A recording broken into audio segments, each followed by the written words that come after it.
January 26, 2010. A protest for health care reform.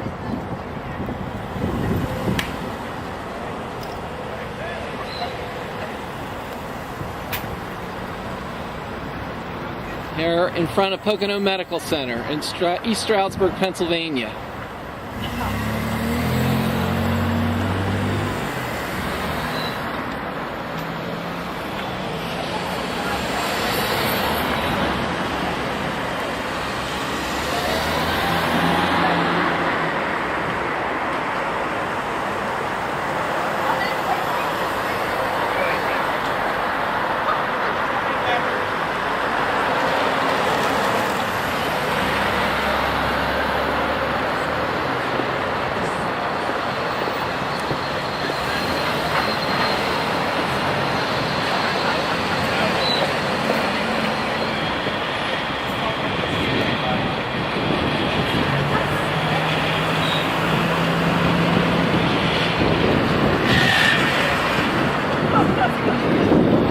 Thank you so very much for coming on this very cool and crisp January morning, nearly afternoon.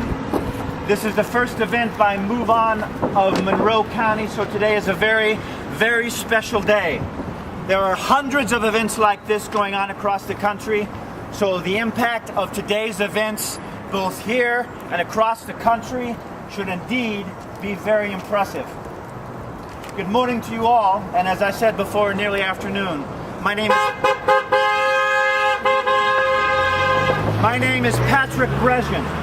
I am a proud American. I am a proud resident of Monroe County. I am a proud resident of Pennsylvania. I am a proud father of an 8-year-old boy named Teddy, and I am a proud Democrat. I want to thank you all for coming once again. We as MoveOn.org and we as Democrats and we as Americans have important things to say, and it is vitally important that we be heard. I think it's also important to remember that as we assemble here together to rally around the very important issue, the important American issue of healthcare reform, that there are men and women both at home and abroad who are fighting and working for and being diligent to preserve our constitutional right to do this, to assemble freely, and we thank them for that. We are here today to talk healthcare reform. Never before in the history of this great nation have we come so close to real healthcare reform. Healthcare reform which guarantees good quality healthcare for every American. For every American. The floor to real reform. And now especially in the wake of the special election in Massachusetts to fill the seat of the late esteemed Senator Ted Kennedy, that lion who never ever stopped roaring. Some Democrats want to backpedal. Some Democrats want to lose their backbone. Just because the independent voters of Massachusetts chose a Republican.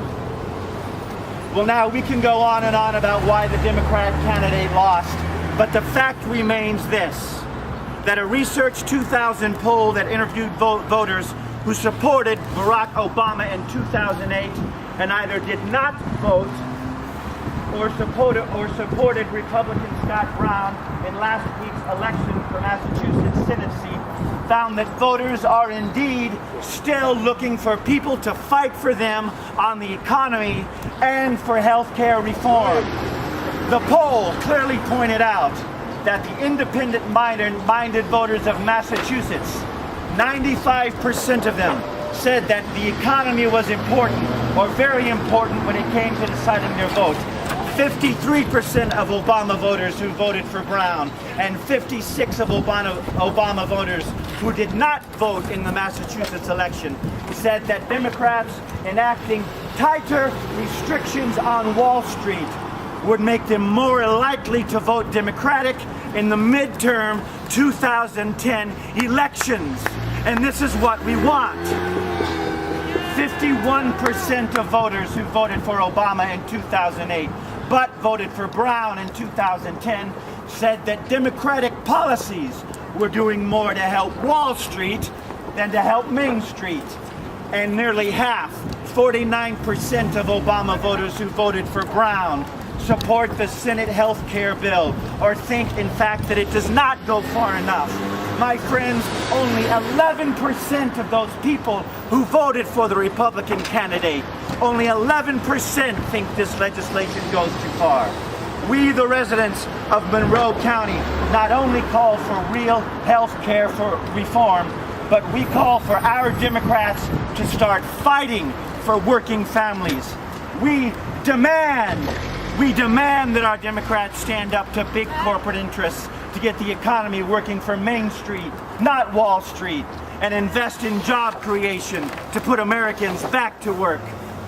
One of our greatest founding fathers, a genius, a free-thinking American, our third president, Thomas Jefferson, once said, and I quote, "I hope we shall crush in its birth the aristocracy of our moneyed corporations, which dare already to challenge our government to a trial of strength and bid defiance to the laws of our country." And let's not forget the foreboding words of our first president, some who call the father of our country George Washington.